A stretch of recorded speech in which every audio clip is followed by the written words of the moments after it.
Judas, a partir do versículo 1, fala assim: Judas, servo de Jesus Cristo, e irmão de Tiago, aos que foram chamados, amados por Deus Pai e guardados por Jesus Cristo. Misericórdia, paz e amor lhes sejam multiplicados. Amém? Que linda saudação essa, né? Outro dia vi o pastor Leonardo Sayum, né, lá da igreja de Copacabana, e ele fez toda a pregação só em cima desses versículos, e até o versículo 3, na verdade. Mas eu quero ir um pouquinho além. Mas é muito bom a gente pensar nisso, né? Como... quem é esse Judas? Primeira coisa, né? Você fala, quem é esse Judas para fazer uma saudação assim para a gente, tão linda? E interessante que a palavra fala, eu quero depois mostrar uma passagem de Marcos 6, que fala quem é esse Judas aí. E tem lá em Marcos 6 fala que Judas saiu dali e foi para a cidade dele, né? Ele voltou para Nazaré e foi para a sinagoga e começou a pregar lá de uma forma tão profunda e tão grande, que as pessoas começaram a perguntar, de onde ele sabe essas coisas, de onde ele tirou isso daí? Né? Que sabedoria é esta que lhe foi dada? E esses milagres que ele fez, tanta coisa, pessoas que ele curou. E aí o versículo 3, né, de Marcos 6, fala assim: não é este o carpinteiro, filho de Maria, irmão de Tiago, José, Judas e Simão? Não estão aqui conosco as suas irmãs? E ficavam escandalizados por causa dele. Esse é o Judas, o irmão de Jesus, né? Sei daqueles que nos escutam, que estão aqui hoje, que vêm de procedência católica, né? Está acostumado a ver o negócio que Maria foi virgem até morrer, né? Mas a palavra mostra, como aqui nesse versículo, né, que Maria teve vários outros filhos, né? E Jesus, lógico. Então, Judas foi um daqueles que conviveram com Jesus. E assim como Maria, todos os irmãos, em alguns momentos falaram, esse menino pirou, esse menino está louco, vamos buscar ele, vamos buscar. E a palavra diz que, né, chegaram lá uma vez, Jesus pregando, e eles chegaram na porta, quem está aí? Não, está aí tua mãe e teus irmãos. Falaram, cara, você está maluco?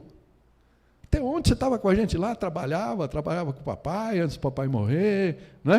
A gente brigava, jogava bola, fazia. Agora você virou profeta, de repente, né? Então, foi duro para eles entender isso. Mas é legal quando você lê aqui, né? E Judas, ele fala assim, Judas, servo de Jesus Cristo, ou seja, ele não ousou dali usar a grife, né? Falar, ó, sou irmão do Messias, né? Mas fala, irmão de Tiago. E Tiago foi o principal da igreja em Jerusalém, né? Então, ou seja, depois que Jesus morreu e ressuscitou, aparentemente, a gente não sabe, a palavra não fala, será que ele apareceu em especial para a sua família, para os seus irmãos? Pode ser, porque pelo menos 2 deles são citados e tem cartas, né? As cartas de Tiago, carta de Judas, é muito legal isso. Mas é bom também quando a gente vê como Judas saúda, né? E só passando rapidamente, né?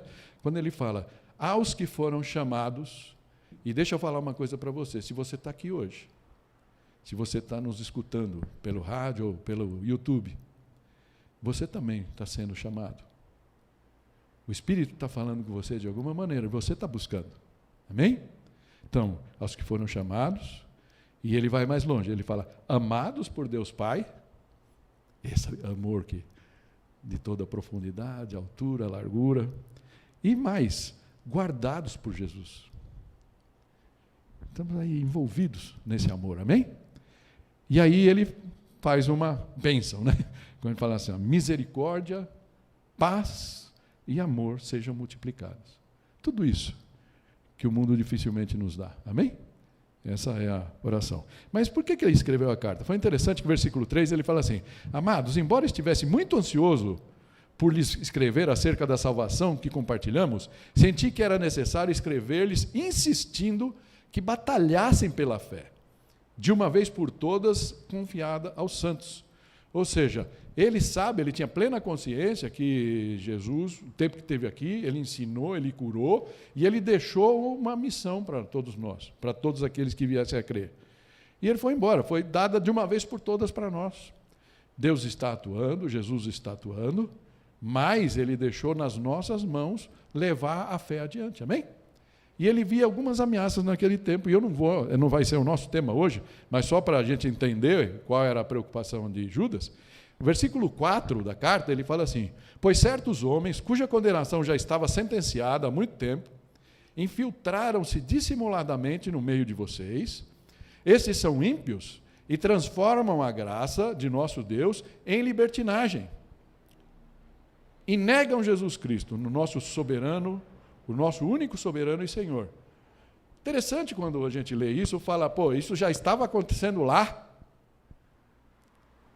E será que isso não está acontecendo aqui e agora? A igreja, de vez em quando, infelizmente, alguns pastores, alguns líderes religiosos, estão usando a religião para fins escusos, a palavra. Os mais jovens aí que dicionaram, não gostam muito dessas palavras, procura lá no Santo Google, que ele explica direitinho o que é o escuso. Coisas não tão, assim, honrosas. Mas é interessante que, nesta militância, Jesus fica fora. Nem mais importa. O que importa é que a igreja que eles lideram tenha uma causa política, uma causa social, alguma coisa assim. E chega um momento que você olha assim, é como se Jesus tivesse, aí aquele versículo que a gente repete tanto, de Apocalipse 3:20, é como se Jesus estivesse ali assim, eu vou deixar vocês brincarem, brigarem, fazer o que vocês quiserem. Quando vocês lembrarem de mim, me chama. Porque eu sou longânimo. Meu coração, tudo bem. Mas eu não vou participar dessa ladainha, não. Não vou participar. Ok? É mais ou menos isso. Já acontecia lá por outros motivos, está acontecendo aqui e agora. Cuidado. E daqui para novembro a chapa vai esquentar mais ainda. Não é? O que nós somos chamados a fazer? Como aqueles que estão sob o chamado, sob o amor de Deus e sob a proteção de Jesus. Amém? É disso que eu queria investir os próximos momentos. E a gente pode falar, como poderemos batalhar corretamente pela fé, que foi o apelo de Judas? Como descobrir qual é o nosso papel, o nosso lugar nessa batalha? Qual é a nossa posição? Amém? E não quero fazer de novo academicamente, respondendo A ou B, mas a melhor resposta que eu consegui achar e queria compartilhar com vocês é revisitando a fonte. Ok? Revisitando a fonte. E qual é a fonte? É Jesus. Essa vai ser a nossa viagem daqui para o final. E eu queria começar por Mateus 4.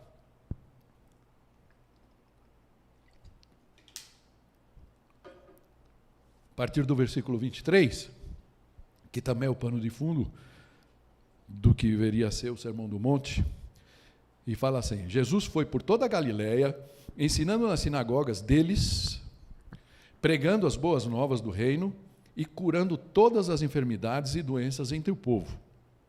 Então, Jesus pregava as boas novas do reino e curando as pessoas. Notícias sobre ele se espalharam por toda a Síria e o povo lhe trouxe todos os que estavam padecendo vários males e tormentos, endemoniados, epiléticos, paralíticos, e ele os curou. Grandes multidões o seguiam, vindas da Galiléia, Decápolis, Jerusalém, Judeia e da região do outro lado do Jordão, ou seja, gente de todo lado. E eu queria que a gente pensasse, tudo isso a gente conhece que foi mais ou menos o ministério de Jesus, certo? Durante todo o tempo da vida dele. Mas queria que a gente pensasse um pouquinho nisso que está em verdinho aí, Quase não dá para perceber, que está ali pregando as boas novas do reino e curando. Que boas novas do reino que Jesus insistia sempre em falar. Pegando só alguns outros textos, um pouquinho antes, em Mateus 4, 17, diz que Jesus, logo no começo, quando ele começou a fazer o seu ministério, fala daí em diante, Jesus começou a pregar: arrependam-se, pois o reino dos céus está próximo. Muitas vezes a gente não entende esse está próximo, Fala, está aqui, chegou. Em alguns lugares ele fala, está entre vocês, está entre nós, está em meio de nós. E Lucas 12, 17 fala, não tenham medo, pequeno rebanho, pois foi do agrado do Pai dar-lhes o reino. Ele fala, olha, o reino está aqui, ok? Então, qual era a mensagem principal de Jesus, então? Além de curar as pessoas, além de saber que ele vai morrer pelos nossos pecados no final da sua estadia aqui, né? Mas a mensagem principal dele era, é chegada e a disponibilidade do reino, certo? O reino chegou e está disponível para vocês. Mas você pode perguntar, o que é isso? Né?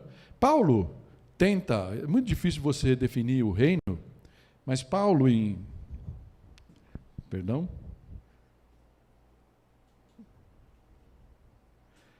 Romanos 14, fala assim, esse versículo não está aí, não precisem, meninas aí, não fica tranquila, porque não está para vocês projetarem, então escuta bem, não é?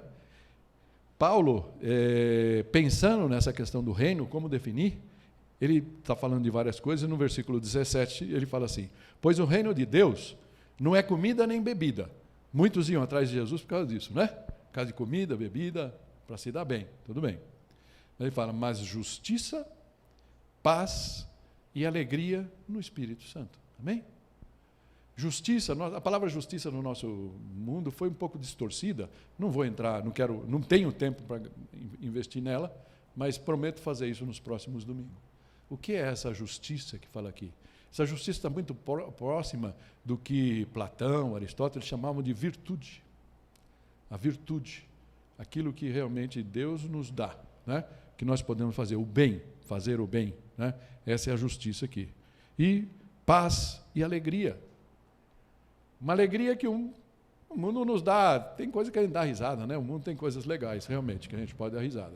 Mas aquela alegria constante, que é realmente a alegria de alma, e a paz, a gente só consegue através do Espírito, através de Deus. Amém? Então, a pergunta que você pode se fazer é, e como o reino funciona?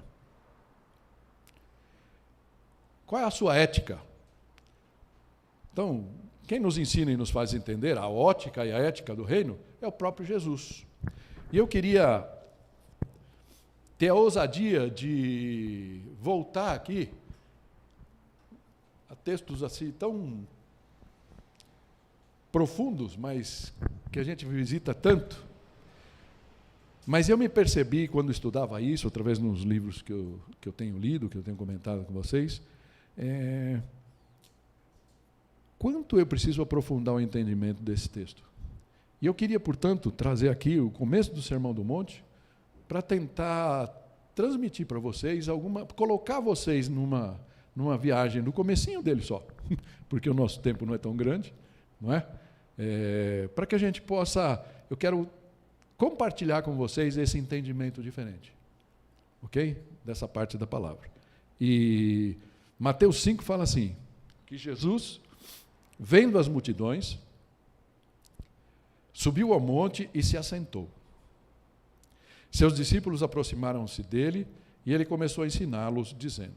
Então, ele começa a ensinar não somente aos discípulos, aqueles que já tinham uma caminhada com ele. Muitas vezes a gente olha para o Sermão do Monte e ele nos parece tão restritivo que a gente pensa, bom, isso aí precisa ser um encaminhado na fé, um encaminhado espiritualmente. E é justamente isso que eu queria quebrar aqui hoje, amém? Desconstruir essa ideia errada que a gente faz e que eu tive muitas vezes. Eu me lembro de alguns momentos, eu lembro de uma vez que eu preguei a vocês, sei lá, em 2017, não faz tanto tempo assim, e a gente pôs até uma escadinha aqui das minhas aventuranças, né? E aí eu olho para aquilo hoje e falo, Deus, me perdoa, né? Me perdoa porque eu não sabia o que fazia. E eu falo isso com vocês aqui com muita humildade, porque assim como vocês, eu estou aprendendo a cada dia, amém? E por isso que eu não posso falar, já falei em 2017 nesse texto, então não vou voltar, né? Não, nós vamos voltar sim. E a gente já falou dele também um pouco depois disso, em algum momento, tá? Então, é interessante isso, né? Então, ele começa falando ali, mas ele fala não só aos discípulos, ele fala à multidão, ok? Talvez você tenha ouvido algumas coisas diferentes. Não, isso daí ele estava lá na multidão, mas ele se voltou e ele explicou só para os discípulos. Mas tanto isso não é verdade que Mateus 7:28 não deixa margem a isso. Eu vou colocar aqui, né, só dando um pulo lá, né, que a gente pegar lá, Mateus 7:28, quando Jesus acaba todo o Sermão do Monte, aparece esse versículo 28, fala assim: quando Jesus acabou de dizer essas coisas, as multidões, não só os discípulos, certo? As multidões estavam maravilhadas com o seu ensino, porque ele as ensinava como quem tem autoridade e não como os mestres da lei. Amém? Interessante que não fica aqui em nenhum momento a coisa, nossa, ele ensinou coisas tão difíceis que eu vou continuar miserável, que eu vou continuar perdido, que eu vou continuar doído, que eu vou continuar injustiçado. Não, ao contrário. Então, talvez tenha alguma coisa falha no nosso entendimento, na nossa interpretação do que Jesus fez ali. Ok? E esse é o papel que eu queria ter com vocês nessa manhã. Então, antes de começar a colocar aqui as bem-aventuranças, eu queria dizer assim que o sistema religioso do tempo de Jesus deixava multidões do lado de fora. Jesus olhava para aquelas pessoas, aquela multidão na frente dele, e eu queria que a gente se transportasse para lá, um pouquinho, que a gente se sentisse ali. Imagina, Jesus passou lá o tempo todo ali curando pessoas, um paralítico andou, um cego enxergou, tantas coisas que ele fez. O pessoal disse que o pessoal começou a bobear, ele começava a tocar nele e tal, tudo bem. E aí o que ele fez? Ele vai, devia ter um morrinho lá, ele sobe um pouquinho ali e fala ao pessoal: senta aí, povo, né? Senta aí. Como a gente está sentado aqui, provavelmente eles sentados na grama, né? Senta aí. E aí ele olhava, como ele pode estar olhando para mim, para você aqui hoje, né? Ele olha assim, ele olhava, tá? E ele olhava as fraquezas de cada um ali na frente dele, e ele estava ali disposto a falar assim: ó, vocês são bem-vindos no reino. Ok? A porta estava aberta a qualquer um, e ainda está. À medida que passam a confiar em Jesus e a fazer dele seu companheiro do reino. Assim foram, né? Assim aconteceu. É interessante que Paulo, lá quando ele vai falar lá em 1 Coríntios 6, ele dá uma lista lá, fala aqui, ó, fique pensando, ninguém vai entrar, os, pedófilos, ele fala tantas coisas lá, tá? Ele fala, nenhum desses entrará no reino de Deus. E aí no versículo seguinte ele fala assim: assim foram alguns de vocês. Interessante, não é? Ou seja, não importa quem nós sejamos, ou quem nós tenhamos sido, se a gente confiar em Jesus, se a gente aceitá-lo de coração, ele pode transformar isso, amém? Ok?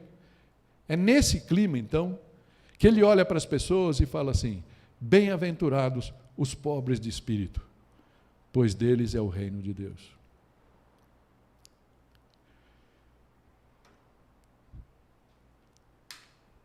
Interessante a gente pensar nisso aqui. Jesus olha e ele vê um bando de pessoas fora do sistema religioso. Pessoas que não eram consideradas boazinhas e nem se sentiam boazinhas. Tinham consciência de quem eram, ok?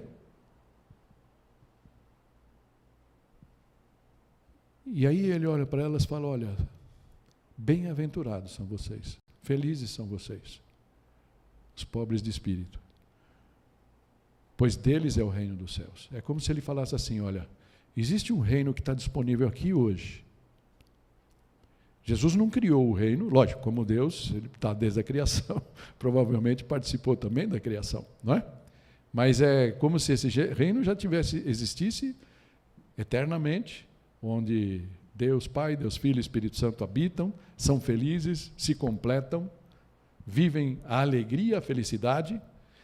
E o que Jesus fez? Jesus veio tornar esse reino disponível para mim e para você. Amém? E aí, ele não estabelece uma regra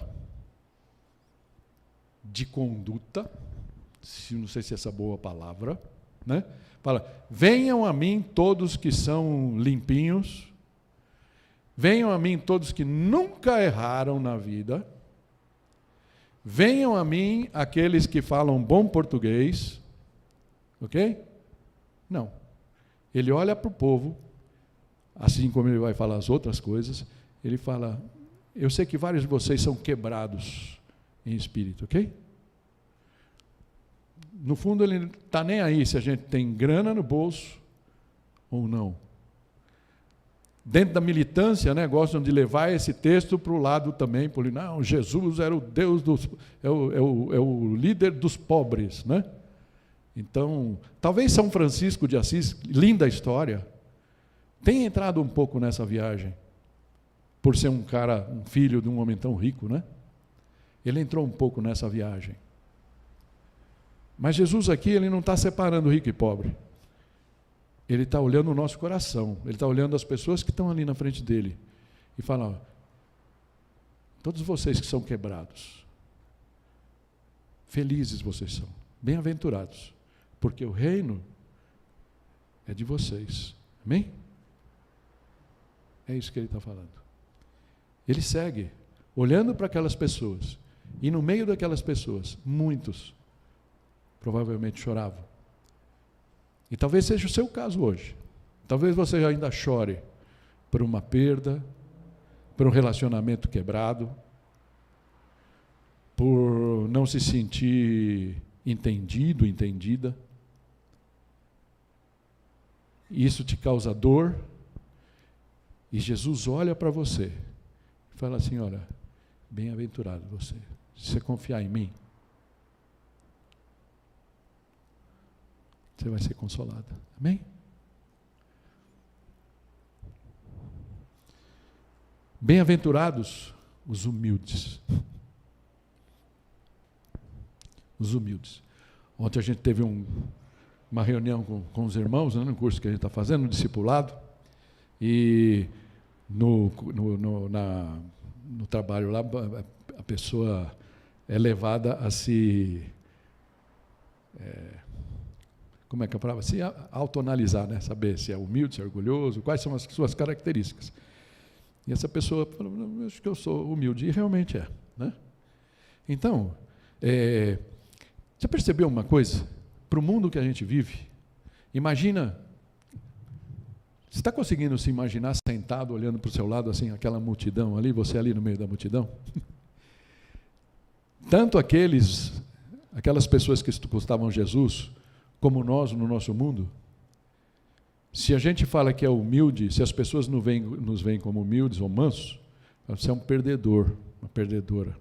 Você está fora da roda. Amém? Um coach vai virar para você, larga a mão disso. Seja um vencedor. Estou errado? Seja um vencedor. Ganhe, aprenda a argumentar, faça curso de persuasão, para você dominar na força, na sua capacidade. Darwinismo puro, certo? A lei do mais forte, a lei do mais capaz. Jesus olha, e não era diferente lá, tinha uma classe dominante em Israel. A gente costuma olhar para Israel como se fosse um povinho, não, era uma nação. Um autor que eu estou estudando e aprendendo com ele, ele fala assim, você quer imaginar Israel naquela época? Imagina Israel hoje. Ele fala, olha para Israel hoje, é uma nação pequena, mas vai falar que os caras não são bons. Vai falar que os caras não são competentes.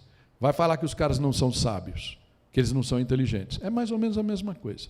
É essa a reação que a gente tem que fazer. Não era um povinho perdido no meio do deserto. Era um povo pesado. Só que era um povo que olhava para o humilde e para o manso e falava, quero nem olhar para você. Será que isso é assim na nossa sociedade também? E Jesus olha para você manso, para você humilde, e fala assim, vocês receberão a terra por herança. Amém? Aqui vocês não são perdedores. No reino de Deus, vocês são aceitos. Vocês são alguém. Amém? Por isso que, sociologicamente falando, né? Estou aqui abrindo só um parênteses, a igreja é tida por alguns sociólogos mesmo, há muito tempo eu vejo isso, como uma peça muito importante para a nossa sociedade. Porque, de repente, uma pessoa muito simples, um pedreiro, um funileiro, um lixeiro, nenhum desmérito para essas profissões, ok? Mas uma pessoa muito simples, ela pode entrar numa igreja e ela é o irmão fulano, irmã Beltrano, certo? E de repente eles podem nos ensinar. Então a igreja costuma, não estou falando que é uma regra geral, mas ela costuma dar dignidade para os simples, né? Para os humildes. Então, por que isso? Porque a gente, de alguma maneira, traz os ensinamentos de Jesus. É isso, a gente vem no berço, amém? Então, é isso que Jesus está falando aqui. Bem-aventurados os que têm fome e sede de justiça. Você fica muito ansioso, ansiosa para acontecer coisas que, nossa, eu de vez em quando confesso a vocês que essa parte aí das bem-aventuranças me pegam. E eu já falei disso várias vezes, né? Basta você ver as notícias, né? Basta você ver as notícias e algumas posições, algumas decisões jurídicas e tudo mais, e fala, meu Deus do céu, que mundo a gente está vivendo, não é? Então, a gente precisa tomar muito cuidado até para não se contaminar. Mas é interessante pensar que Jesus pegou um zelote, né, que era um cara desse, né, um cara do, sei lá, não vou nem falar para partido político para não complicar, mas era um cara que falava, a gente tem que livrar Israel dos romanos na força.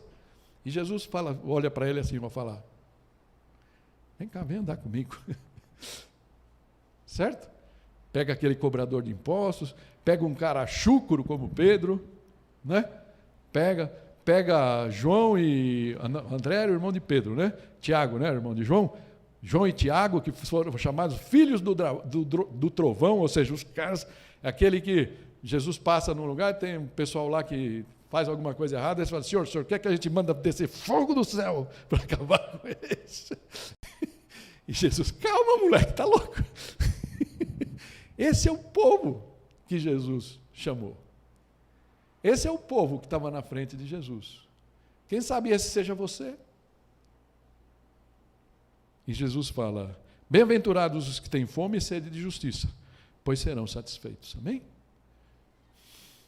Talvez não na nossa política, não talvez nessas coisas, mas no reino de Deus, Deus atuando aqui, Deus está atuando nesse mundo. Nós podemos nos sentir satisfeitos se a gente confia em Jesus. Amém? E ele segue um pouquinho mais, e ele fala lá, bem-aventurados os misericordiosos, pois obterão misericórdia. Eu estava querendo pregar do bom samaritano, mas acho que é válido aqui. Bem-aventurados os misericordiosos, pois obterão misericórdia. E eu me lembro um dia que a gente estava vindo para a igreja, um dia que o João estava aqui, meu filho, e a gente mora na Raposo Tavares, a gente vê acidente ali, um dia assim, outro também, né?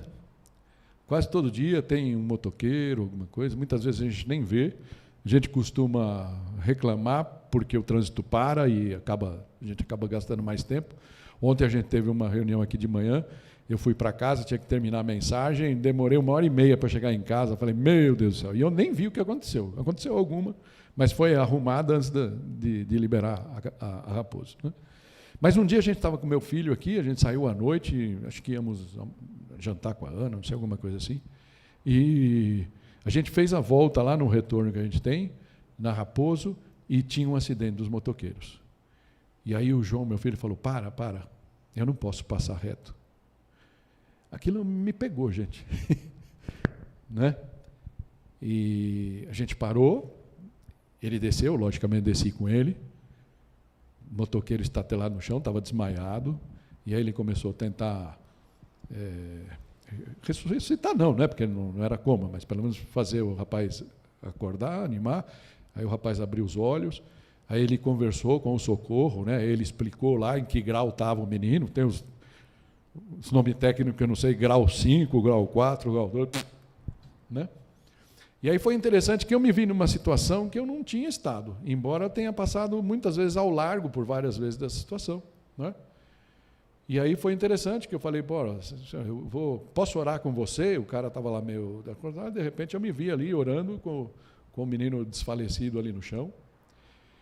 E aí foi interessante que quando o João consegue acertar o resgate, tinha vindo a polícia parou, o menino, não sei se por um milagre ou se por medo, o menino do nada acordou, olhou, deu um salto e ó, pulou o guarda-reio e saiu correndo, largou a moto e tudo mais. Eu não sei se a moto era roubada, se ele era um ladrão, a gente não sabe o que era. Mas naquele momento, o meu sentido de misericórdia me aflorou. Eu falei, quão misericordioso eu realmente sou? Quão misericordiosa você realmente é? Não é? Então, Jesus olha e ele vê pessoas ali naquele meio misericordiosos e ele fala, pois obterão misericórdia. Pode contar com a minha misericórdia. É mais ou menos o que ele fala, amém? Bem-aventurados os puros de coração, pois verão a Deus. Tem pessoas que são puras mesmo, não é? Tem pessoas que têm o coração bem aberto para Deus. E é interessante que quando a gente olha para isso daqui, é como se Jesus estivesse falando, olha, isso está no fundo, na ética do reino. Mas ele em nenhum momento está falando, olha, sejam assim. Ele está falando, as pessoas são assim, algumas de uma forma, algumas de outras, amém? Tem os que lutam, têm sede de justiça, mesmo que seja com a faca nos dentes, e outros são puros de coração. E ele fala, pois verão a Deus, todos aqueles que são puros de coração. Logicamente, tendo Jesus como base da sua confiança. Da mesma forma, bem-aventurados os pacificadores, pois serão chamados filhos de Deus. Amém? Filhos de Deus, os pacificadores. Bem-aventurados os perseguidos, e aí ele começa a terminar, por causa da justiça, pois deles é o reino de Deus. Bem-aventurados serão quando, por minha causa, os insultarem, perseguirem, levantarem todo tipo de calúnia contra vocês.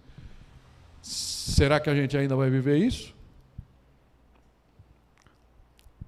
Algo me diz que sim. Por isso é bom a gente decorar versículos, por isso é bom a gente estar preparado. Lembrando de Judas, ele falou, ó, batalhem pela fé de vocês. Amém? E aí ele termina falando, alegrem-se e regozijem-se, porque grande é a recompensa de vocês nos céus, pois da mesma forma perseguiram os profetas que viveram antes de vocês. Amém? Ele vai um pouquinho mais, né? E ele fala lá, bem-aventurados serão vocês quando, por minha causa, não, já foi, né? Tá certo, está repetido aqui. Tá. E aí ele termina dando uma posição que vai nos chegar no nosso tema de hoje, ok? Quando ele fala assim, ó, vocês são o sal da terra. Mais uma vez, lembrando, ele não estava falando para os discípulos, que não sei se eram os 12 ainda que estavam ali na frente dele, mas só aqueles pouquinhos que estavam ali do lado dele. Ele estava falando para a galera, não é? Para todo mundo. Ele falando, se vocês me confiarem em mim, se vocês entenderem o propósito do reino, vocês são o sal da terra. E ainda ele fala, mas se o sal perder o seu sabor, como restaurá-lo? Se a gente ficar procurando alguma coisa extra no mundo, não servirá para nada, exceto para ser jogado fora e pisado pelos homens. Mas o ponto que eu queria aqui destacar mais é esse versículo 14, quando ele fala, vocês são a luz do mundo. Não se pode esconder uma cidade construída sobre um monte. E também ninguém acende uma candeia e a coloca debaixo de uma vasilha. Pelo contrário, coloca no lugar apropriado, e assim ilumina todos que estão na casa. Voltando para a nossa pergunta do começo. Você pode estar se perguntando, qual é o meu propósito?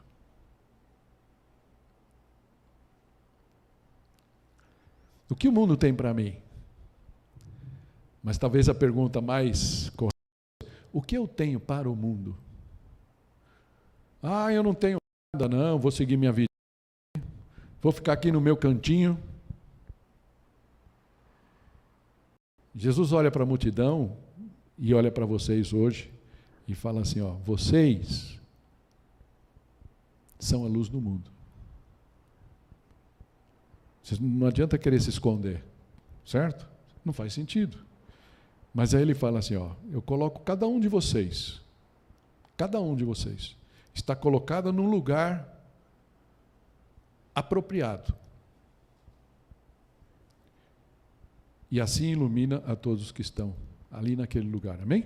Na casa.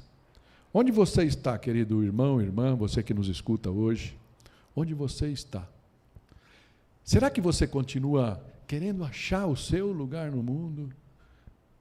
O seu emprego perfeito no mundo? A família perfeita? Eu não estou contente com essa família, preciso encontrar outra família. Ou será que Jesus está falando, para. Olha onde você está. Exatamente aqui. Tudo bem, mas na sua vida, neste momento da sua vida, fala, olha a tua família. Para os mais jovens, né? Olha teu pai, tua mãe. Os casados, né? Olha teu marido, tua esposa. Olha teus filhos. Teus netos para alguns. E aí ele fala assim, ilumine. Ilumine. Ah, mas eu preciso de luz. Lembrei de 1 Josué 1,8, né? Fala, não mandei eu, relaxa.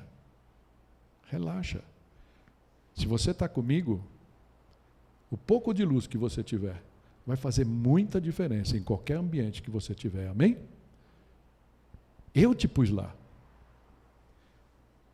Muita gente troca de igreja, né? Tem algumas, graças a Deus, por alguns rostos bem tradicionais aqui, né? Mas tem uma parte de crentes que gostam de circular entre igrejas, né? A gente já teve vários aqui, né? Ficaram 3 meses, 6 meses, 1 ano, 3 anos, e aí saem. Aí se você for perguntar para assuntar, mas vem cá. Por que você está saindo? Ah, porque normalmente, né? Ou seja, estou aqui tentando resumir todo um conceito muito difícil. É como se ele falasse, eu não estou recebendo luz suficiente. E aí parece que fala assim, como se Jesus estivesse parando aqui, falando assim, olha, a luz é minha. A luz é minha. Confia. Se você confiar, eu vou te iluminar. Eu sou a luz do mundo. Mas, por tabela, por extensão, eu estou dizendo, vocês são a minha luz aí, onde você está. Né? Você é a minha luz lá na tua casa, dentro da tua casa, com as tuas crianças, com o teu marido, com a tua empregada, assim por diante, ok? É isso que Jesus estava falando. Você quer mudar a sua história? Para de querer receber. Busque em primeiro lugar, né? Não vou trazer o texto que a gente conhece tanto. É isso que falou. Não anda angustiado, ansioso por nada. Creia. O mundo é um lugar que, embora seja escuro pelo pecado, a gente tem sempre falado isso, o mundo é um lugar cujo controle não escapou de Deus. Certo? E Deus está com... A gente podia falar de vários exemplos. Ontem citamos Agar, né? Quando Abrão está lá, não sei o quê, bonitão, e aí Sara chega, quer acelerar o plano de Deus, falou que ia dar um filho para ele, não dá, vou jogar a minha serva na mão de Abrão. Abrão, assim, coitadinho do Abrão, né? Olhou para a serva assim, se você quer, não foi isso? Se você quer. E aí fez um filho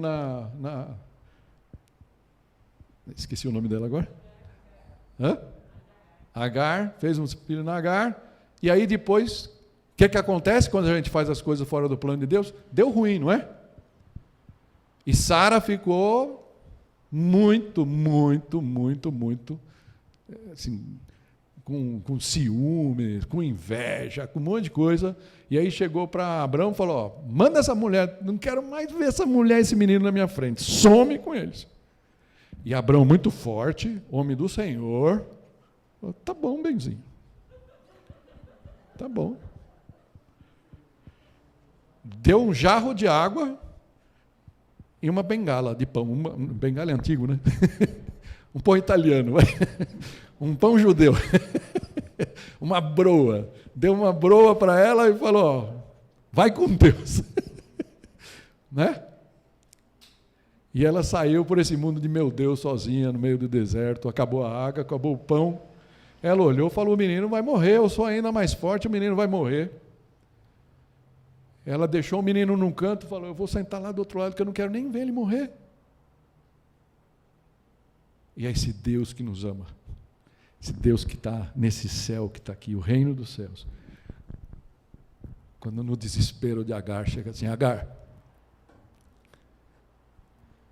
para de chorar. Que glorifiquem ao Pai de vocês, que está no céu. Não é para você, para a sua glória, não. É para a gente fazer coisas que glorifiquem ao Pai. Amém? Amém? E é interessante que muitas pessoas, e a gente está cansado de ver isso na igreja, né? Falam: não, Jesus veio acabar com a lei, né? Veio acabar com a lei, no sentido de que, cumprindo a lei, a gente vai para o céu, certo? Mas deve ter começado o burburinho ali no meio da multidão: nossa, que lei diferente, não sei o quê. E aí Jesus chega e fala para eles, no versículo 17, capítulo 5, não pensem que vim abolir a lei e os profetas. Não vim abolir coisa nenhuma, mas cumprir.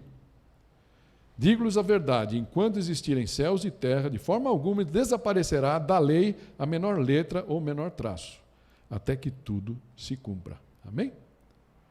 E aí ele vai mais longe: todo aquele que desobedecer a um desses mandamentos, ainda que dos menores, e ensinar os outros a fazerem o mesmo, será chamado menor no reino dos céus. Mas todo aquele que praticar e ensinar esses mandamentos será chamado grande no reino de Deus. Ele está falando: deixa os mandamentos aí.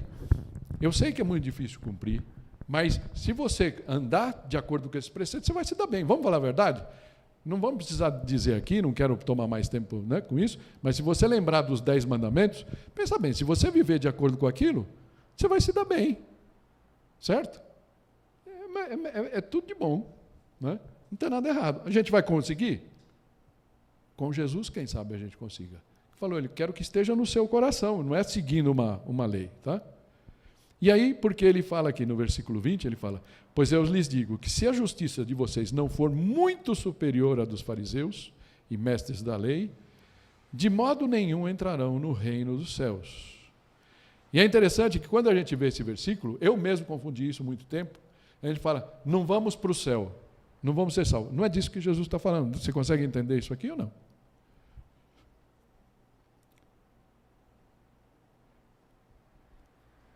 Ele está falando de uma vida em abundância hoje, aqui e agora. O reino está disponível para mim e para você. Outro dia, falando, não lembro, acho que foi com o Vinícius aqui, a gente falava, né? Ou seja, aquela figura do cristianismo como uma cebola cheia de gomos, né? Você pode viver aqui na natinha, está tudo bem para você. Uma frustraçãozinha ou outra, porque, né, parece que Deus não preenche totalmente seu coração, mas você está seguindo a regra e tudo mais.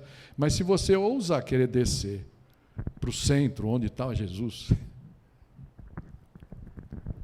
vai te custar alguma coisa. Eu quero viver o reino, você também? Eu quero viver no reino. Eu quero a alegria do reino. Eu quero aquela justiça, a paz e a alegria do reino. Amém? E esse é o convite de Jesus para mim e para você. Eu sei que o tempo já está avançado, estamos acabando, né? E qual será, então, a nossa recompensa? E aí que eu já metralhei ela lá no começo, né? Quando Jesus, quando ele voltar, ele vai olhar para cada um desses que confiarem nele, resolverem viver como ele nos pede para viver, confiando nele, sendo quem nós somos. Ele vai nos abraçar e falar: recebam, vinde, né? Venham, benditos de meu Pai, recebam como herança o reino que lhes foi preparado desde a criação do mundo. Amém? A pergunta que eu deixo aqui para você, para a gente orar, é essa. Você gostaria de perguntar a Jesus se a sua vida está no lugar apropriado para que a sua luz brilhe diante dos homens? Amém? Eu diria que está. Só que você precisa reconhecer que está. Entende? Ah, mas eu estou num trabalho que eu não gosto e eu preciso mudar de trabalho. Troque de trabalho. No seu novo trabalho, ilumine lá. Brilhe lá. Amém? Brilhe lá na sua família. Brilhe na sua vizinhança. Esse é o convite. Amém? Vamos orar?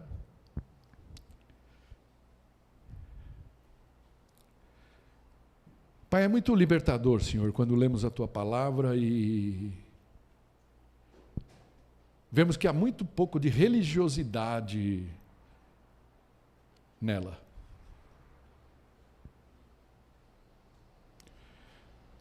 O Senhor não quer nos transformar em seguidores de regras, Pai.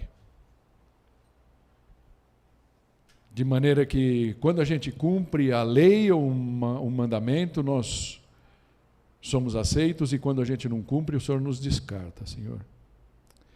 É muito bom saber que, quando Jesus nos olha, Ele nos olha com os olhares de amor, de misericórdia. E Ele nos aceita, mesmo se somos humildes de espírito. Ele nos consola quando choramos. Ele sacia a nossa ânsia, a nossa sede de justiça. Por isso, Senhor, olha para cada um de nós nessa manhã e responde para o nosso coração, de coração para coração. Senhor, estamos no lugar certo. Senhor, estamos fazendo o certo.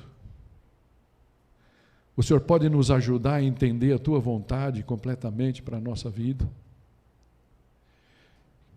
Que pessoas, Senhor, do meu relacionamento o Senhor quer que eu comece a orar a partir de hoje? Como eu posso iluminar a vida dessa pessoa, Senhor? São as perguntas que eu faço. Porque eu sei que quando eu estou contigo, eu tenho paz e sou feliz. E o Senhor me chama a viver a Tua justiça, que está muito acima da justiça dos homens. Em nome de Jesus. Amém.